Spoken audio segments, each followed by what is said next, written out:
Assalamualaikum warahmatullahi wabarakatuh. Syukur alhamdulillah kita bisa berjumpa lagi di channel Aris Panji. Sholawat serta salam selalu dan tetap tercurahkan kepada junjungan kita Nabi besar Muhammad sallallahu alaihi wasallam. Allahumma sholli ala Sayyidina Muhammad wa ala ali Sayyidina Muhammad. Harapan dan doa saya semoga saudaraku semuanya selalu diberikan kesehatan dan dilapangkan rezekinya, diampuni dosa-dosanya. Allahumma amin ya robbal alamin.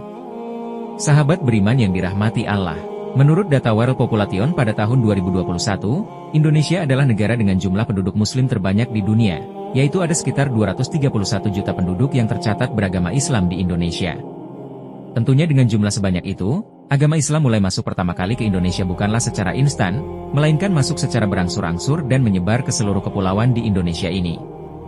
Bahkan teman-teman, ada banyak catatan bahwasannya Islam ini mulai masuk ke Indonesia sejak Nabi Shallallahu Alaihi Wasallam masih hidup, dan yang menyebarkan Islam di Indonesia salah satunya adalah sahabat dari Nabi Shallallahu Alaihi Wasallam. Di video kali ini, kita akan membahas sejarah tentang jejak pertama kali agama Islam masuk ke Indonesia, sejak Nabi Shallallahu Alaihi Wasallam masih hidup. Dan yang menyebarkan Islam di Indonesia salah satunya adalah sahabat dari Nabi Muhammad Shallallahu Alaihi Wasallam. Di video kali ini, kita akan membahas sejarah tentang jejak pertama kali agama Islam masuk ke Indonesia dan juga akan membahas mengenai Islamnya kerajaan-kerajaan yang tersohor di Indonesia.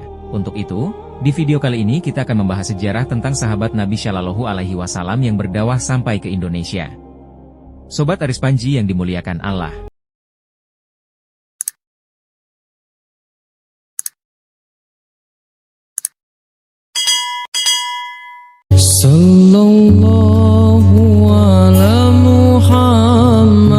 Di dalam buku-buku sejarah yang membahas tentang pertama kalinya agama Islam masuk ke Indonesia, pasti di sana akan tertulis Islam pertama kali masuk ke Indonesia melalui dakwah pedagang Gujarat, India.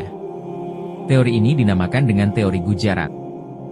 Jadi ceritanya seperti ini, para pedagang muslim asal Gujarat, yaitu daerah yang terletak di barat India, berbondong-bondong datang ke Nusantara untuk berdagang sekaligus menyebarkan agama Islam.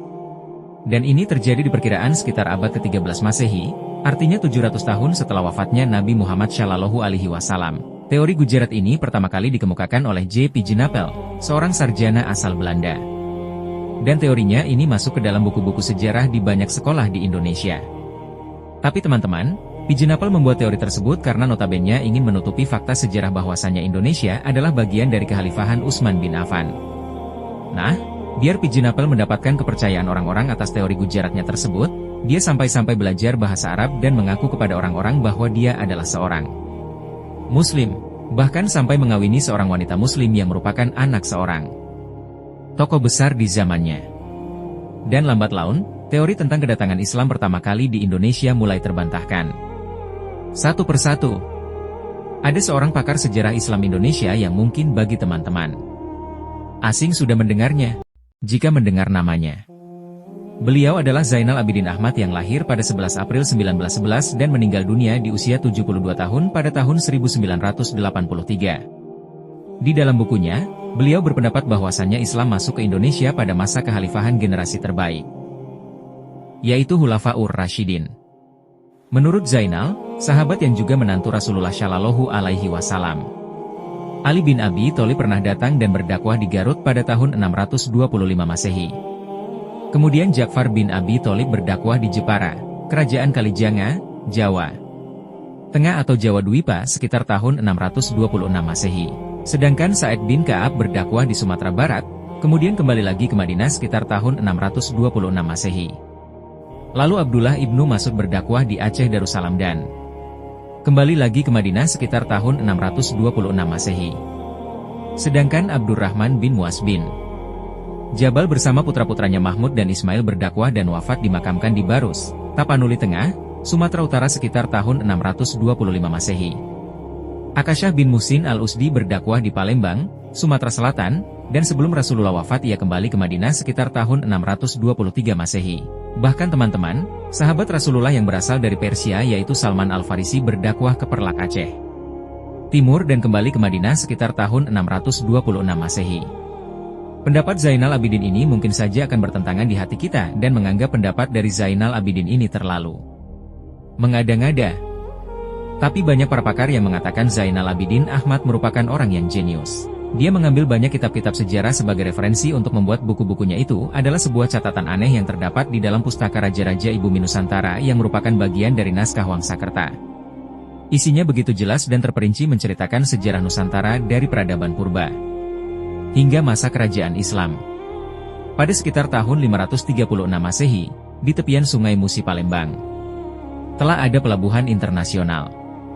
Pelabuhan ini menjadi sarana tempat pengiriman rempah-rempah berupa gaharu, pala, lada, cengkeh, dan kapur barus. Dan rempah-rempah itu dikirim ke berbagai negara seperti Yaman, Mesir, Cina, India, Persia, dan sebagainya.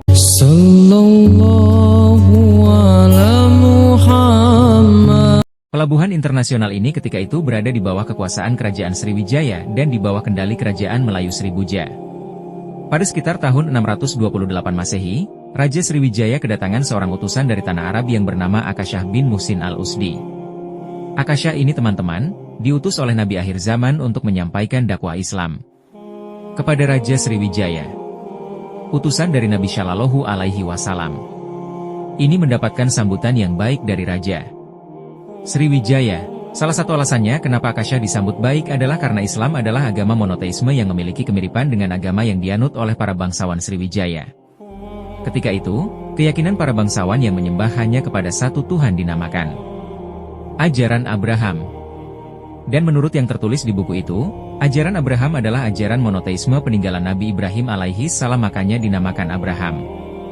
Bahkan seorang penguasa Sriwijaya yang bernama Sri Indrawarman merupakan seorang penguasa muslim dan menjalin persahabatan dengan Khalifah Islam Umar bin Abdul Aziz. Ini bisa dibuktikan dari penemuan sebuah surat kuno dari Sriwijaya ke penguasa Bani Umayyah yang diulas oleh sejarawan asal Pakistan yang bernama Eski Fatimi. Fatimi menuangkan hasil penelitiannya ke dalam sebuah buku yang berjudul The Two Letters from the Maharaja to the Khalifah. Fatimi menyebut bahwa pada tahun 100 Hijriah atau sekitar tahun 718 Masehi, seorang raja dari kerajaan Sriwijaya mengirim sepucuk surat untuk Khalifah Daulah Umayyah. Dan jika dilihat dari tahun surat tersebut, Khalifah yang dikirimkan surat oleh Raja Sriwijaya adalah Khalifah Umar bin Abdul Aziz. Karena Khalifah Umar bin Abdul Aziz adalah Khalifah Bani Umayyah yang berkuasa antara tahun 717 sampai 720 Masehi. Sedangkan raja yang mengirim surat adalah Sri Indrawarman. Yang menarik adalah isi dari surat itu agar bisa dikirimkan seseorang ke Nusantara supaya bisa mengajarkan dan menjelaskan tentang ajaran Islam. Kini surat-surat itu disimpan di Museum Oxford, Inggris. Sobat Aris Panji yang dimuliakan Allah. Pada tahun 640 sampai 650 Masehi, ada sebuah kerajaan yang bercorak Hindu bernama Kerajaan Kalijanga yang terletak di pesisir utara Jawa Tengah. Kerajaan ini dipimpin oleh seorang ratu bernama Ratu Sima dan anaknya bernama Ratu Jayasima. Ketika itu, ada seorang dari tanah Arab yang diutus pada masa Utsman bin Affan dari Bani Umayyah. Utusan dari Arab ini singgah di Kalijanga dan berdakwah di sana. Lalu, Ratu Sima dan putrinya masuk Islam dan memerintah antara tahun 646 sampai 650 Masehi. Ketika itu teman-teman, Islam belum berkembang luas di sana. Maka Ratu Sima pun mengirim surat untuk didatangkan guru-guru supaya bisa berdakwah di masyarakatnya. Bukti-bukti keberadaan surat itu kini tersimpan di Museum Granada, Spanyol, di Provinsi Sumatera Utara, lebih tepatnya di daerah Barus Kota Tua yang terletak di pesisir Kabupaten Tapanuli Tengah. Ada tokoh-tokoh yang berasal dari Jazirah Arab yang menyebarkan Islam di sana pada sekitar abad ke-7 Masehi. Ini adalah waktu yang jauh sebelum Wali Songo hadir di Nusantara.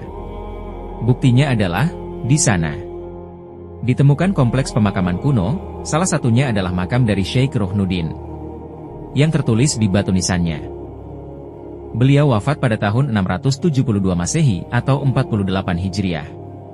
Kemudian, jika ditinjau lebih lanjut, kota Barus memiliki jejak dan peninggalan Islam yang banyak. Di sana ditemukan beberapa benda-benda kuno bersejarah yang berbentuk perhiasan, mata uang dari bahan emas dan perak, lalu ada yang berbentuk prasasti, dan fragmen-fragmen bangunan. Lalu ada juga beberapa makam para ulama penebar agama Islam di sana yang berasal dari abad ke-7 Masehi. Ini terpaut waktu sekitar 30-40 tahun setelah Syekh Rohnuddin tadi.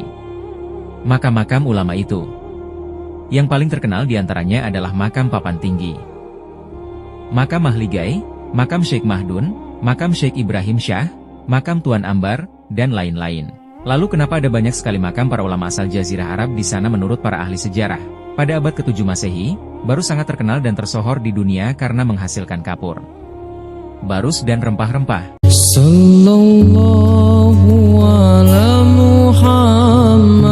Masuknya Islam ke Nusantara diyakini melalui jalur perdagangan barus ini. Jalur perdagangan ini dikenal sebagai jalur rempah karena para pedagang memiliki misi mencari rempah-rempah. Setelah Nabi Shallallahu Alaihi Wasallam wafat, sahabat-sahabat Nabi menyebar ke seluruh penjuru dunia untuk berdakwah. Ini menunjukkan bahwasannya Nabi Muhammad Shallallahu Alaihi Wasallam memiliki kehebatan dan keistimewaan dalam memimpin strategi dakwah Islam ke seluruh dunia. Jadi kesimpulannya, agama Islam masuk ke Indonesia pada abad ke-13 tidaklah benar, melainkan jauh sebelum itu. Ada sangat banyak sekali bukti kalau Islam telah lama berlabuh di Nusantara. Jadi itulah kisah tentang sahabat Nabi yang berdakwah sampai ke Indonesia. Semoga kisah ini bermanfaat. Lebih dan kurangnya mohon dimaafkan, yang benar datangnya dari Allah Subhanahu wa Ta'ala. Hilaf atau keliru itu datangnya dari saya pribadi sebagai manusia biasa. Sampai ketemu di kisah-kisah seru yang penuh makna selanjutnya. Saya akhiri. Wassalamualaikum warahmatullahi wabarakatuh.